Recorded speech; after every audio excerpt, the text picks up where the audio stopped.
Salam, hər vaxtınız xeyir olsun. Əziz dostlar, əziz tamaşaçılar. Sizinlə yenə də Qopuz Media Qrupunun rəhbəri Azad İskəndərlidir. Mən bugünkü işim, demək bu çıxışım təbibin icraçı direktoru cənab Anar Bayramovadır. Anar müəllim, demək bir mövzuya toxunacağam buradan, ən aktual mövzuda hal-hazırda. Regionda, əyalət rayonlarında həkimlərin çatışmamazlığı.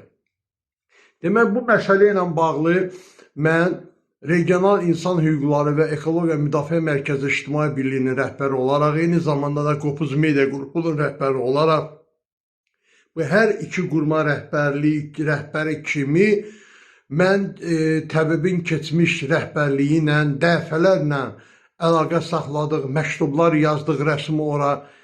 Lakin onlar heç bizim məktublara əhəmiyyət də vermirdilər, heç dəfələrlə biz getdik demək təbibin inzibati binasına, bizi aşağıdan içəri da buraxmadılar. Yəni belə hallar da oldu o vaxtı. Biz təbib rəhbərliyi ilə görüşməkdən ötürü müxtəlif yerlərə əl atdıq ki, oradan bizə dəstək versinlər. Yəni çox belə acınacaqlı bir vəziyyət idi. İndi hal-hazırda mən sizinlə ilk öncə Anar müəllim, mən müraciət eləmişəm, sizinlə görüşmək istəyirəm. Görüşəndə bütün o fikirlərimin hamısını açıq, aydın şəkildə mən sizə bildirəcəm. İndi isə Anar müəllim, bilirsiniz, sizə bir şey deyəcəm mən. Bu həkim çatışmamazlığı müxtəlif şeylərdəndir, hallar var. Demək, mən bu əyalət rayonlarında əsasən fəaliyyət göstərirəm. 10 ildən yuxarıdır. Təxminən təbib yaranandan bugünkü günə qədər mən təbibin əyalət rayonlarında xəstəxanalarla çalışıram birgə. Bütün hər şey haqqında məlumatım var. Demək, bir neçə haldan burada həkim çatışmamazlığı var. Bunlardan biri, həkimlərin o dilləri qaçmaq. Qaçmağı nəyidəndir? Qaçmağı. Demək, həkimlərin savadına görə, ağlına görə qiymət qoyulmur regionlarda. Məsələn, xəstəxanada bir şöbədir. Deyək ki, cərrahiyyə şöbəsi, deyək ki, nə bilim, terapiya şöbəsi, travmatologiya şöbəsi. Bu şöbələrə gətirib müdür elə adamları qoyurlar ki, həmin şöbədə ən savadsızını gətirib ora şöbəyə rəhbər qoyurlar. Və xəstəxananın rəhbərliyində təmsil olunan insanlar onların tabiçiliyində olan insanlardan qat-qat aşağı biliklərə malikdir. Həm tərbiyəyə, həm təhsilə. Ona görə də burada obyektivlik prinsipləri pozulub, ona görə də insanlar çox narazıdır, həkimlər və əyalət rayonlarından qaçırlar, üst tuturlar Bakı şəhərinə. Təsəvvür edin ki, bu region rayonlarında ən çox səlyan həkimlərini tərif edirdilər. İllərlə də hər kəs səlyana gedirdilər həkimdən ötürü. Hal-hazırda səlyanda həkim qalmayıb. Həkim yoxdur. Baxın, görün, 2 il bundan öncəsi həkimlər necə oldu? Məsələn, sizin bu xəstəxana direktorlarını iş tutduğu vəzifələrdən azad etməyiniz məsələsini mən çox bəyənirəm, dəstəkləyirəm. Nəinki mən, bütün rayonlardakı bütün cəmaət hamısı. Çünki bunlar işləmirlər, işləyə bilmirlər, sözləri də keçmir. Xəstəxana direktorlarının tabiçiliyində olan insanların yanında sözü keçmir. Niyə keçmir? İndi mən bu sualıma burada həm siz də cavabı biləcəksiniz, həm də burada qulaq asanlar da buradan yazacaqlar bunun altına. Niyə keçmir? Və xəstəxanalarda bu həkimlərin çatışmamazlığının bir nömrəli halı budur. Həkimlərə biliyinə, savadına, istedadına görə qiymət qoyulmur. Digər resurslara görə onlar həkimlər irəli çəkilir. Məsələ budur. Sonra özəl sektorda həkimlər qaçırlar. Dövlət xəstəxanalarından qaçırlar özəl sektora. Çünki burada sığortadır. icbari tibbi sığorta. Bunlara bonus verir həkimlərə bildiyiniz kimi. Bonuslar 4 ay, 5 ay geciktirilir. Həkimlərin bonusları. Bu həkim yazıq deyilmi? Bu həkimin niyə bonusu geciktirilir? Daha sonrası hər bir xəstəxanada demək, sığortanın təşkili şöbəsi var. Adı belədir deyəsən. Bu sığortanın təşkili şöbəsi həkimlərin bütün müxtəlif bəhanələr gətirərək bütün bonuslarını kəsirlər. Xəstələrin bonuslarını kəsirlər yeri dibli. 10 dənə xəstəsi olmuş həkimə hardasa bir dənə xəstə bunlar qeyd edirlər, o andakı 4 ayla onun bonusunu ala bilmir.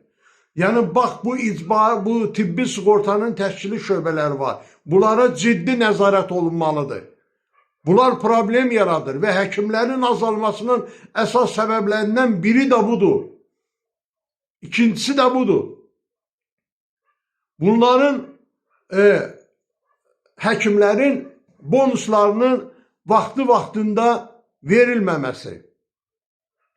Ondan sonra anar müəllim, dərman çatışmamazlığı.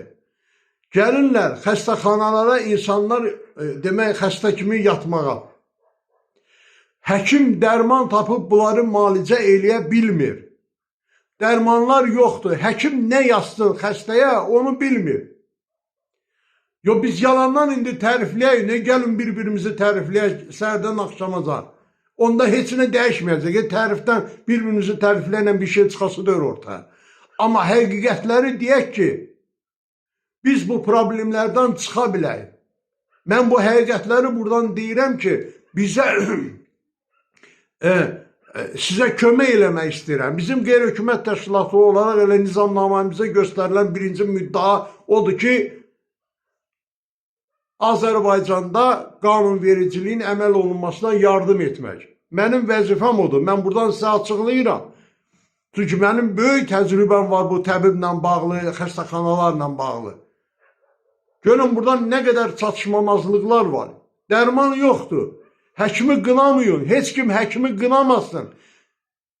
Xəstəxanada dərman yoxdur. Sizə, məsələn, gedirlər təbibin rəhbərliyinə, kimlərsə oradan məlumat verir. Yaman yanlış. Yaman yanlış. Həkim də qorxur xəstəyə demək ki, get falan dərmanı özün aptekdən al, get filan dərmanı özün aptekdən al, get. Qorxur onu deməyə. Yaxşı, bunu qorxur deməyə dərmanlar da gəlib çatmır. Bu neynəsin bu? Bu həkim neynəsin? Ona görə də bunlar bezirlər, qaçırlar. Bakı şəhərinə, özəl sektora qaçırlar. Bu çatışmamazlıqların hamısını aradan qaldırmaq lazımdır. Bir də ki, anar müəllim, çox xahiş edirəm, tapşırın burada işçilərinizə, sizin tabelizə olan insanlara, hansı ki bu o vaxtki kimi, o köhnə komanda kimi olmasın.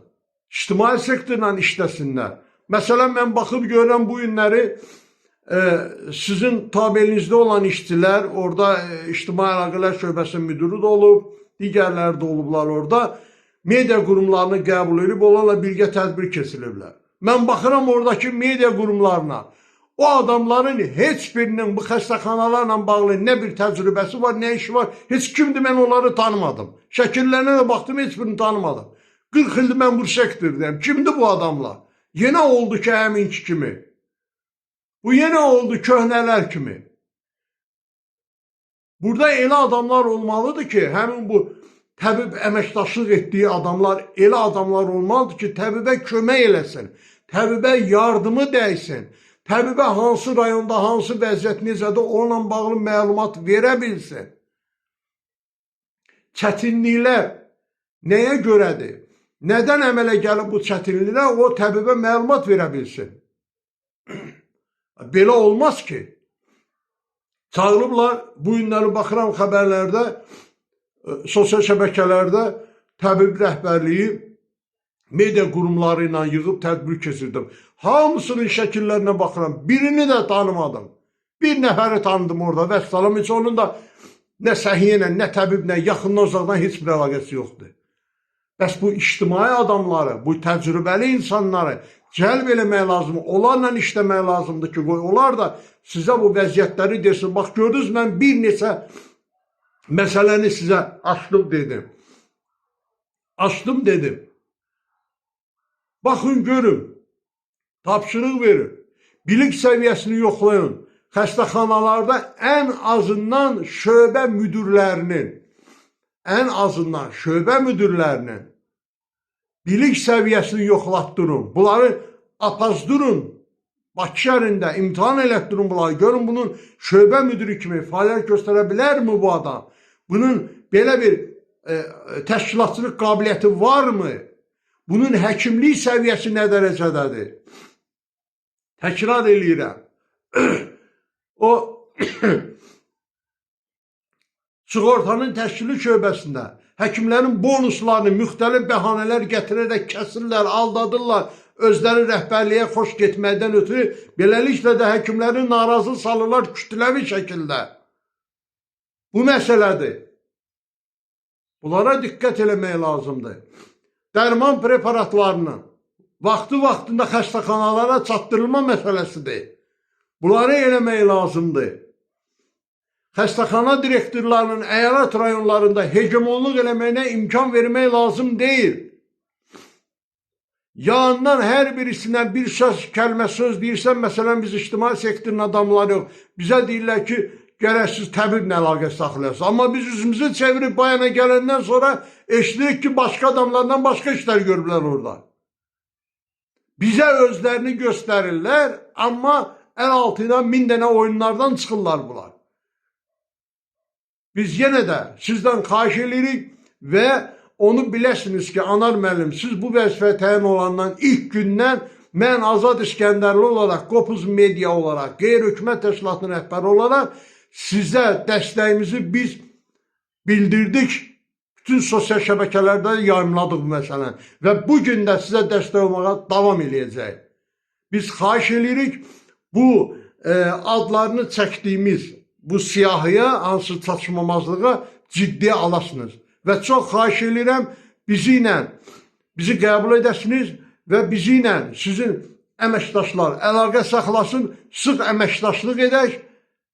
Əyalət rayonlarında 14-15 rayon xəstəxanaları ilə bağlı bütün çatışmamazlıqların hər birisindən mütəmadi olaraq biz sizi məlumatlandıracaq. Çox sağ olun, Tanrı sizi qorusun, Tanrı həkimlərimizi qorusun, Tanrı dövlətimizi qorusun. Sağ olun.